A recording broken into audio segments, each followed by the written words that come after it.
உங்களுக்கு நிம்மதி உண்டாகுவதாக. தேவனுடைய இரக்கங்கள் அதிகமாவதாக.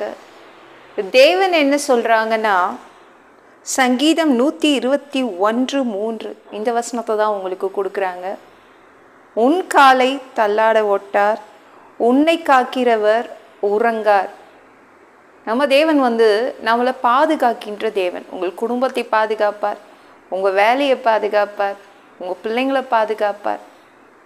தூங்குறதே கிடையாது. 24 மணி நேரமும் உங்களை பத்திரமா பாதுகாக்கிறார்.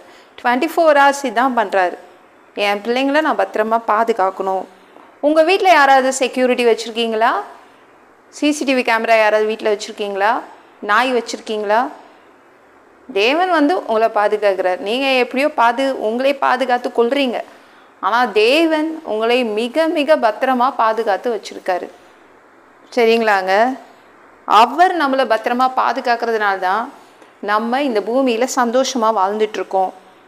இன்றைக்கி நான் லீவ் போடுவேன், சனி ஞாயிறு வருது, சாட்டர்டே சண்டே நான் லீவ் போடுறேன், நீயே உன்னை பாதுகாத்துக்கோள் அப்படின்னு என்னைக்காவது உங்ககிட்ட சொல்லியிருக்காராங்க? அப்படி என்றைக்குமே சொல்கிறது இல்லை. 24 hours 24 மணி நேரமும் உங்களை தான் பார்த்துட்ருக்காரு. ஐயோ எனக்கு தூக்கம் வருது, நான் தூங்க போகிறேன், நீயே தூங்காமல் இருந்து உன் குடும்பத்தை பாதுகாத்துக்கொள் எனக்கு அது அப்படி சொல்லியிருக்காரா? தூங்குறதே இல்லை, உங்களை தான் பாதுகாக்கிறார். எப்பொழுதும் அவர் உங்களை பாதுகாத்து கொண்டு இருக்கிறார்.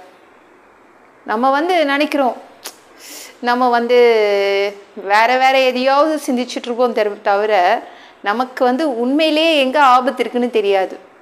ஆனால் எந்த இடத்துல ஆபத்து இருக்குதுன்னு யாருக்கு தெரியும்? தேவனுக்கு தெரியும். ஏன்னா அவர் பரலோகத்தில் இருக்கார். கரெக்டாங்க? போன வாரம் தான் எங்கள் வீட்டு பின்னாடி, என் பார்வைக்கு அது என் பார்வையில் இல்லை, அந்த தோட்டம் பின்னாடி இருக்குது. எங்கள் வீட்டில் ஒரு தோட்டம் இருக்குது, பின்னாடி இருக்குது. அது என் கண் பார்வையில் இல்லைங்க. அங்கே மோட்டார் பக்கத்தில் ஒரு குழி இருந்துச்சு, ஒரு துவாரம் இருந்துச்சு. பக்கத்து வீட்டில் ஒரு ஆஃபீஸ் இருக்குது. அவங்க எங்கள் வீட்டுக்கு ஓடி சொன்னாங்க, அந்த துவாரத்தில் 2 கட்டுவிரியன் பாம்பு அந்த சைடாக போயிட்டுருக்குது, வெளியில் தான் நிற்குது. அதுவும் பகல் நேரங்க. அந்த 2 கட்டுவிரியன் பாம்பு பகல் நேரத்தில் அதுங்க ஜாலியாக சுற்றிட்டுருக்குதுங்க எங்கள் காம்பவுண்டில்.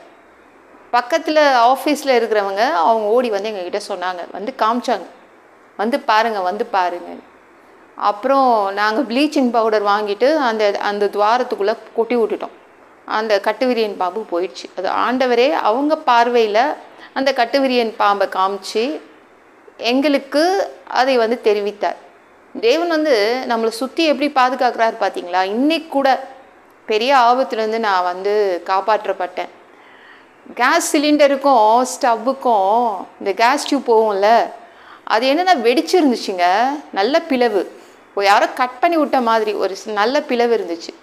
கவனிக்கவே இல்லை. காலையிலேருந்து அதுலேயே தான் நான் இன்றைக்கி சமைச்சு முடித்து சாயங்காலம் என் பையன் வருவானே டீ போடணுன்னு எடுத்தா, ஏன்னா அது ஒரு புஷ்ஷுன்னு ஒரு சத்தம் வருது அப்படின்னு பார்த்தேன்னா அந்த கேஸ் டியூப் கட்டாயிருக்கு. ஆண்டவர் என்னை பாதுகாத்தார். எப்போவும் கிச்சனில் போனால் என்றைக்கும் அந்த கேஸ் டியூப்பை பார்க்க மாட்டேன். எவ்வளோ ஸ்பீடாக நம்ம வேலையை முடிச்சுட்டு வெளில வரணும்னு தான் நினைப்பேன். ஆனால் ஆண்டவர் என்னுடைய கவனத்தை திருப்பி கரெக்டாக கேஸ் டியூபை காண்பித்தார். தேவன் பாதுகாப்பாருங்க, பயங்கரமாக பாதுகாப்பார். எப்படி உங்கள் குடும்பத்தை எப்படி பாதுகாக்கிறது, எப்படி உங்கள் வேலையை பாதுகாக்கிறது, கண்ணும் கருத்துமாய் இருப்பார். நான் கவனிக்காத பகுதிகள் எல்லாத்தையும் தேவன் பாதுகாத்தார். சரிங்களாங்க? நம்மளை பாதுகாப்பார். அவர் நம்ம வீட்டை சுற்றி, உங்களை சுற்றி, உங்கள் பிள்ளைங்களை சுற்றி, உங்கள் வேலையை சுற்றி, உங்கள் வியாபாரத்தை சுற்றி பயங்கரமாக பாதுகாப்பார். நீங்கள் மொர்தெகாயை எடுத்துக்கோங்க. அவன் அகாஸ்வேரு ராஜாவுடைய உயிருக்கு ஆபத்து இருக்குமோ பயந்து அகாஸ்வேரு ராஜாவை பாதுகாத்தான். ஆனால் தேவன் அந்த காவலாளியான மொர்தெகாயை பாதுகாத்தார். உண்மையிலே யாருக்குங்க ஆபத்து இருந்துச்சு? ராஜாவுக்கு ஆபத்து இருந்துச்சா, மொர்தெகாய்க்கு ஆபத்து இருந்துச்சா?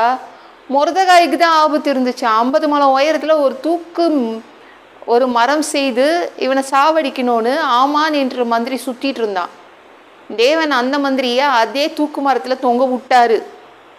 மொர்தெகாய்க்கு தெரியவே தெரியாது. மொர்தெகாயுடைய கண் பார்வைக்கே இதை கொண்டு வரல தேவன். சிலதெல்லாம் நம்ம கண் பார்வைக்கே கொண்டு வராமல் நம்மளை பாதுகாப்பார். சிலது தான் நம்ம கண் பார்வைக்கு கொண்டு வருவார்.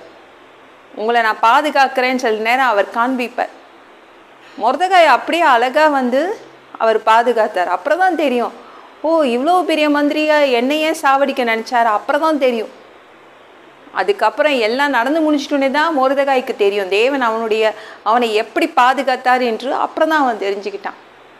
உங்களை வந்து எப்போதும் பாதுகாப்பார். நீங்கள் போகிற நடக்கிற பாதை எல்லாமே பாதுகாப்பார். ஒவ்வொரு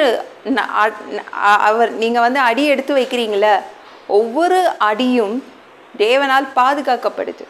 நீங்கள் தள்ளாடி விழுந்துடக்கூடாது. ஏன்னா நீங்கள் நடக்கிற பாதையில் எத்தனை பேர் வலை விரித்து வச்சுருக்காங்களோ, எத்தனை கன்னிகள் இருக்குதோ, எத்தனை தந்திரங்கள் இருக்குதோ, மந்திரங்கள் இருக்குதோ நம்மளுக்கு தெரியுமாங்க? தேவனுக்கு தெரியும். தேவன் உங்களை பத்திரமா பாதுகாப்பார்.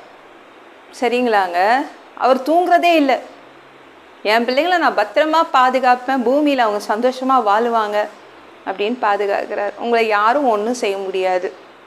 சரிங்களாங்க? இந்த வீடியோ பிடிச்சிருந்துச்சுன்னா மற்றவங்களுக்கும் ஷேர் பண்ண மறக்காதீங்க. கர்த்தர் தாமே உங்களை ஆசீர்வதிப்பாராக.